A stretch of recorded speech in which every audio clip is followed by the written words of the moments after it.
जिन लोगों में आत्मविश्वास की प्रबल भावना नहीं होती है, वे हमेशा अपनी असफलता के लिए अपनी किस्मत और दूसरों को दोष देते हैं। यदि आप सीखना चाहते हैं कि सभी बाधा और कठिनाइयों के बावजूद सफलता के शिखर को कैसे छुआ जाए, तो आपको बलवंत पारेख यानी इंडियाज़ 5 कॉलम मैन के बारे में मुझसे सुनना चाहिए। आज बलवंत पारेख की कंपनी, जिसकी स्थापना 1959 या 1959 में हुई थी, का सालाना कारोबार अरबों डॉलर का है।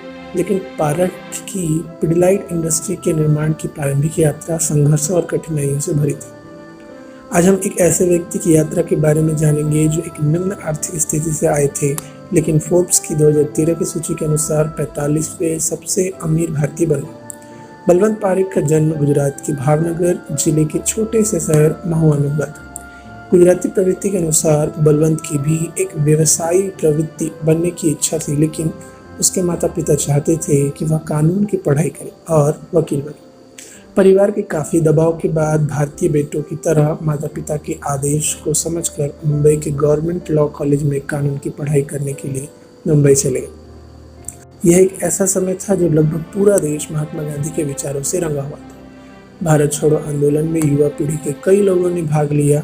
बलवंत पारेख भी अपनी पढ़ाई बीच में छोड़कर आंदोलन में कूद पड़े। गुजरात में अपने गृहनगर में रहने और भारत की स्वतंत्रता के लिए विभिन्न सामाजिक गतिविधियों में भाग लेने के बाद वे बाद में अपनी शिक्षा पूरी करने के लिए वापस मुंबई चले गए। बलवंत पारेख के पिता चाहते थे कि वह अपने दादा की तरह कानूनी विशेषज्ञ बने, लेकिन यह उनका सपना था ही नहीं जिसे वह जीवन में करना चाहते। उनका मन सपनों की नगरी मुंबई में कुछ बड़ा करने में लगा हुआ था। वह एक व्यावसायिक छात्र नहीं थे और न ही उनके पास कोई परिवार का समर्थन था, लेकिन उन्होंने अपनी कड़ी मेहनत से धन आकर्षित किया और जीवन से बड़ा अपना ब्रांड बनाया। कानून में अपनी डिग्री पूरी करने और बार काउंसलिंग की परीक्षा पास करने के बावजूद पैसे के साथ आए झूठ के बंडल ने उन्हें बहुत विचलित कर दिया और उन्होंने अपने परिवार के प्रतिरोध के बाद भी नौकरी छोड़ दी। कोई नौकरी न होने के कारण बलवंत की शादी कांताबेन से हुई थी, क्योंकि उस समय समझा जाता था कि शादी करने पर जिम्मेदारियों से व्यक्ति संभल जाता है। नौकरी न होने के कारण अब उन्हें आर्थिक बोझ का सामना करना पड़ रहा था, इसलिए मुंबई में रहने के लिए उन्होंने शुरुआत में एक रंगाई और छपाई प्रेस में काम किया और बाद में एक चपरासी के रूप में एक लकड़ी के व्यापारी के कार्यालय में शामिल हुए। यह उनके लिए एक कठिन स्थिति थी, क्योंकि उन्हें बिना किसी सहारे के अपना जीवन यापन करना था। इन दिनों बलवंत अपनी पत्नी के साथ दोस्त के गोदाम में रहता था।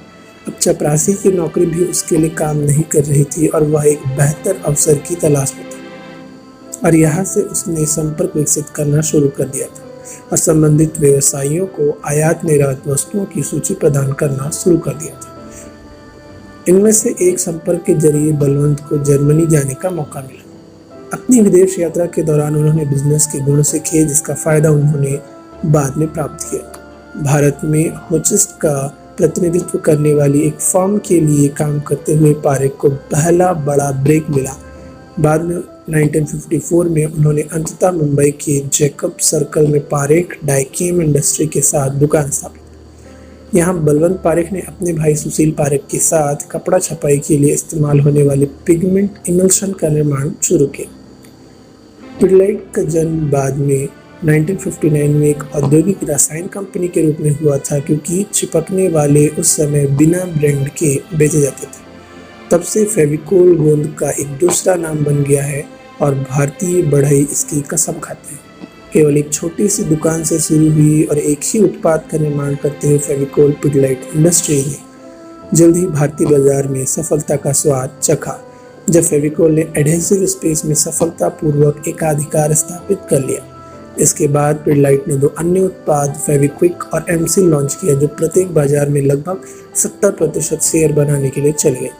फेविकोल से शुरुआत करके अब बलवंत पारेख की company M Seal, Fevikwik, Fevistick, doctor Fixit जैसे 200 से अधिक उत्पाद बनाती है। लगभग हर कोई जिसने 90 के दशक में टीवी स्क्रीन पर अपना समय बिताया है, फेविकोल के असाधारण रूप से मजेदार और रचनात्मक व्यावसायिक विज्ञापन को कभी नहीं भूल सकता। उनके बेटे मधुकर के अनुसार, जिन्होंने 1992 में पिडिलाइट को प्रबंध निदेशक के रूप में संभाला, कंपनी का उपभोक्ता सामना करने वाला व्यक्ति तो केवल 1970 के दशक में विकसित होना शुरू हुआ। यह तब था जब कंपनी ने फेविकोल ब्रांड के तहत अपने एडहेसिव का विज्ञापन करने की दिशा में एक अस्थायी कदम उठाया। पहला 1970 के दशक में था जब दूरदर्शन पर कुछ विज्ञापन दिखाए जाते थे। साथ ही ब्रांड का हाथी प्रतीक विज्ञापन एजेंसी ओगलवी एंड माथर के मार्गदर्शन में बनाया गया था, जिसे O&M कहा जाता है।